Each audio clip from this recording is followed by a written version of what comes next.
Pessoal, então, continuando aqui nossa aula de pesquisa operacional, há um certo nível de abstração no desenvolvimento do modelo, né? Existem níveis de abstração. Então, existe o mundo real, que nós estamos falando, e existe o mundo real considerado, porque como o mundo é complexo, a sociedade é complexa, o universo é complexo, uma indústria pode ter certo nível de complexidade, então você vai pegar partes mais relevantes, considerando certos aspectos da realidade, mas os mais importantes você considera para poder fazer um modelo. Porque às vezes você não vai conseguir fazer um modelo de modelar tudo de uma vez. Então você pega os pontos mais importantes, mais críticos e fundamentais para ter dentro de um modelo matemático. Você pega esses pontos, o mundo real considerado, e modela num modelo matemático, galera. É isso aí que é feito, tá? Então a modelagem ela requer você pegar os pontos mais relevantes e fazer essa abstração. Tá? Só um exemplo, quem já estudou comigo economia, pega meus vídeos de economia sobre o fluxo circular da renda e do produto. Aqui é uma modelagem também, que você tem famílias e empresas, em que as empresas elas ofertam bens e serviços para atender as necessidades das famílias, só que essas famílias, em troca, elas vão ao mercado de trabalho entregar o seu único bem, que é a sua força de trabalho, que é insumo para as empresas. E elas fazem isso de graça? Não, elas buscam uma remuneração. Então as empresas remuneram esses trabalhadores, certo? Para poder realmente, com esse dinheiro, com essa remuneração, as famílias podem então ir no mercado de produtos e comprar bens e serviços. E esses bens e serviços servem de receita para as empresas. Essa aqui, salários, enquanto é renda, na composição do PIB, é a renda das famílias. Essa aqui é um gasto que as famílias têm no mercado de produtos e constitui então a receita das empresas. Isso aqui é uma remuneração então que as empresas elas vão realmente ter, certo? E as pessoas também vão ter, ou seja, esse amarelo é o fluxo dos bens e serviços, produção de bens e serviços, certo? E esse azul aqui é o fluxo nominal, fluxo monetário, dinheiro que circula. Então, como um corpo humano, tem sangue, tem a parte física, tem a líquida, daí a ideia de liquidez, existe essa modelagem baseada também, certo? Na realidade que existe na economia. Então, isso aqui é um tipo de modelagem. Então, existem outros tipos de modelagem de layout. Quem nunca viu um layout numa empresa, um layout numa indústria? Aquele layout ali, onde está a disposição dos instrumentos de produção, das máquinas, de toda a produção, do estoque, aquilo ali, você faz uma modelagem para poder diminuir o fluxo e o tempo de cada funcionário, em cada aparelho, em cada máquina. Certo, pessoal? Então, modelar a realidade é uma estratégia para poder haver realmente uma consideração sobre aquela realidade. Né? A natureza da atividade da pesquisa operacional. Qual é a natureza, então, da atividade da pesquisa operacional? Possui aplicação a problemas de condução e coordenação de operações ou atividades na organização.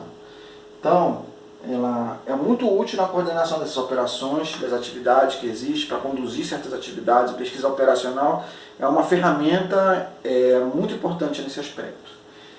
É muito utilizada pelos governos, suas agências, indústrias, empresas comerciais e de serviços. Então, as indústrias estão utilizando hoje em dia, empresas, a pesquisa operacional para reduzir certos problemas e minimizar certas complexidades. Geralmente, numa empresa, você quer o que fazer? Minimizar custos, maximizar lucros. Geralmente é isso. Custo se faz o quê? Procura minimizar. Lucro você procura maximizar. Aí, minimizar custo vai envolver várias variáveis, mão de obra, matérias-primas, tudo para que aquele produto seja produzido de forma eficiente, chegue ao consumidor de forma eficiente. Né? Adota o enfoque sistêmico, como nós vimos agora, o fluxo circular da renda, o layout da fábrica com toda uma estrutura que reduz o tempo de trabalho e do trânsito dentro de uma indústria, de uma fábrica. Né? Esse é um enfoque sistêmico. Por que sistêmico? Você vê como, às vezes, um corpo humano. O corpo humano tem vários aspectos do corpo, tem pulmão, a pessoa em si, ela tem vários microsistemas. Nós somos um sistema, mas tem vários microsistemas, órgãos que compõem o nosso corpo, coração e várias partes. Então, a pesquisa operacional, ela enxerga também como um sistema e vai modelando, sabe, as entradas e as saídas que existem dentro daquele sistema. Então, busca a solução ótima. Então, qual é a melhor solução para poder resolver um determinado problema? Se existir ainda uma solução alternativa hierarquicamente inferior, então essa não é a solução ótima. A ótima realmente é a melhor de todas, que pode resolver o problema e é o máximo de recursos que pode ser utilizado, o mínimo de recursos pode ser utilizado, mas realmente produzir mais, né? Então realmente eficiência, né? Porque aquele ponto realmente pode resolver o problema. Metodologia de trabalho em equipe. Então, como eu falei, é multidisciplinar, pode ser utilizado na engenharia, computação, economia, estatística, administração, matemática, várias áreas, pessoal. Uma das áreas dos recursos da pesquisa operacional é a programação linear, que envolve um mix de produção e de matérias-primas. Para quem já estudou economia e microeconomia, é muito parecido em alguns aspectos, com a teoria da produção, quando você tem ali um mix de trabalhadores e produtos, matérias-primas para você fazer uma análise, uma derivação. Então, analisar o contexto do lucro do produtor, né, maximizar lucro, minimizar custos, bem parecido, mas geralmente não necessariamente ter uma derivação, como isso é utilizado, né, na microeconomia, mas se assemelha bastante, né? Então existem modelos de equilíbrio econômico também, modelos de equilíbrio, você vai considerar, tem muita raciocínio econômico nesse aspecto, né? De oferta, demanda, de equilíbrio do consumidor, do produtor e por aí vai. Carteiras de investimento, programação linear para carteiras de investimento, certas carteiras que envolvem ações, então, de vários acionistas, você vai verificar a melhor cesta de ações, vamos dizer assim, a melhor carteira, melhor nicho de investimento. Então você observa várias alternativas de investimento e baseado em quantificar as melhores taxas de juros, os melhores rendimentos, se toma uma decisão de aonde investir, né? Roteirização, como nós falamos, fazer o roteiro dos veículos, qual realmente a menor distância para percorrer para um entregador de pizza, ou então entregador de produtos industriais, ou produtos que são utilizados na elaboração de outros produtos semi-elaborados, né?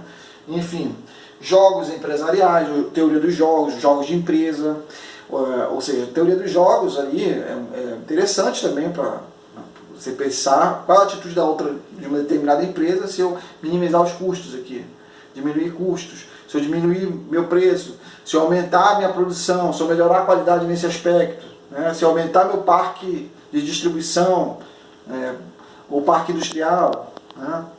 Enfim, modelos em rede, rotas econômicas de transporte. Aqui existem várias modalidades de transporte. Modalidades essa que pode ser rodoviário, hidroviário, marítimo, aéreo, dutoviário. Então, existe uma vasta modalidade de transportes aí, né? Então, pode-se utilizar uma distribuição, uma multimodalidade. Uma vez começa rodoviário e termina marítimo. É lá do outro lado do mundo. Então, de novo rodoviário, até chegar ao centro de distribuição. Então, essas rotas, elas são importantes no estudo da multimodalidade. Alguns transportes são mais caros você transportar determinados objetos do que em outros. É importante esse raciocínio, então, quando se fala de pesquisa operacional. Qual o custo para transportar um diamante via aérea? Será que é um custo mais baixo via aérea do que se fosse terrestre? Será que o custo é maior de transportar diamantes? Então, são coisas a se pensar. Será que o custo é mais baixo de transportar alimentos via transporte terrestre ou aéreo? Então, você vai raciocinar sobre questões de custo e as melhores alternativas de distribuição. Distribuição e transporte de bens, alocação de pessoas, né? Monitoramento de projetos. Então, esse modelo em redes, alguns já pegam essas redes e fazem redes mais complexas, que o pessoal começa a estudar também redes neurais, como resolver problemas, né, mais complexos, com muitas redes, né, bem complexas de distribuição de resolução de problemas, né? Teoria das filas. Quem não já imaginou, se imaginou, naquela fila para pagar coisas em banco, ou então determinadas filas que se formam para fazer alguma atividade. Sei que às vezes as pessoas não vão ao banco, mas vira e mexe na nossa vida, nós estamos numa fila. Se está ali num congestionamento, você está numa fila. Se você está ali realmente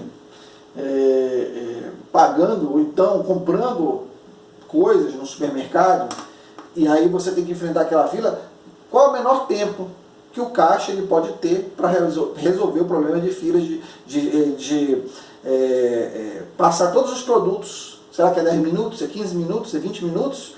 Então, essa questão que envolve filas e teoria das filas é muito importante quando nós falamos de pesquisa operacional. Então, congestionamento de tráfego, operações de hospitais, dimensionamento de equipes, de serviço e por aí vai. E também estatística, probabilidade, estatística básica, descritiva, inferencial, estatística até mesmo um pouco mais avançada, com econometria, utilizando recursos econométricos para poder mensurar determinadas demandas, ou então o comportamento do consumidor, é possível fazer isso, e outras coisas também da produção, analisar a produção com recursos de econometria, né? Então, são pontos que são utilizados, né, pela pesquisa operacional, são recursos, ferramentas. A pesquisa operacional ainda possui diversas técnicas como programação dinâmica, simulação, simular vários cenários, possibilidades, programação inteira, programação não linear, teoria de estoques, programação por métodos, programação multiobjetiva e por aí vai, pessoal. Então, assim, nós podemos dizer, a pesquisa operacional é uma ciência aplicada, formada por um conjunto de técnicas que visam a determinação das melhores condições de aproveitamento de recursos escassos. Então, os recursos são escassos. As necessidades humanas são ilimitadas. Vejam meus vídeos de economia sobre esses assuntos, principalmente o vídeo 1, né? Aí no YouTube, disponível. Então, vocês vão observar, pessoal, que a pesquisa operacional ela serve exatamente para resolver essas questões. Ela surge para resolver problemas de escassez, sobre o que produzir, como produzir, para que produzir. Então, essa forma de produzir, as maneiras que vai ser utilizada para produzir, são utilizadas pela pesquisa operacional, né, para poder realmente resolver problemas da sociedade. Eu deixei aqui um vídeo sobre pesquisa operacional para vocês assistam um vídeo, bem interessante também. Então terminamos essa parte aí da estrutura da nossa aula, temos um trabalho para fixação de conteúdo, uma leitura para a próxima aula. Eu deixei aqui para vocês, leiam, né, trabalho de fixação de conteúdo, leiam os capítulos 1 e 2 do texto disponível no link abaixo e discuta com seus colegas no AVA sobre a importância da pesquisa operacional nas empresas. Tá bom, pessoal? Peço que vocês façam isso aí. Ó. Leitura para a próxima aula, tem a página 1 e 7, A7 do texto abaixo. Leiam esse artigo, muito importante também, sobre que é a pesquisa operacional. Então nós estruturamos e finalizamos a nossa aula hoje. Obrigado pela companhia de vocês, pela nossa aprendizagem. Façam os exercícios, façam as leituras. Essa aqui tem uma bibliografia. Chegamos ao fim desta aula. Estamos cansados, sobrecarregados com tantas notícias ruins na mídia, né, pessoal? Mas o mais importante é buscar conforto em Deus, por meio da oração. Por isso vamos nos manter firmes na oração para superar esses problemas que o planeta está vivendo. Não se preocupe, vai passar. Um forte abraço do professor Cleidson para vocês. Obrigado, pessoal.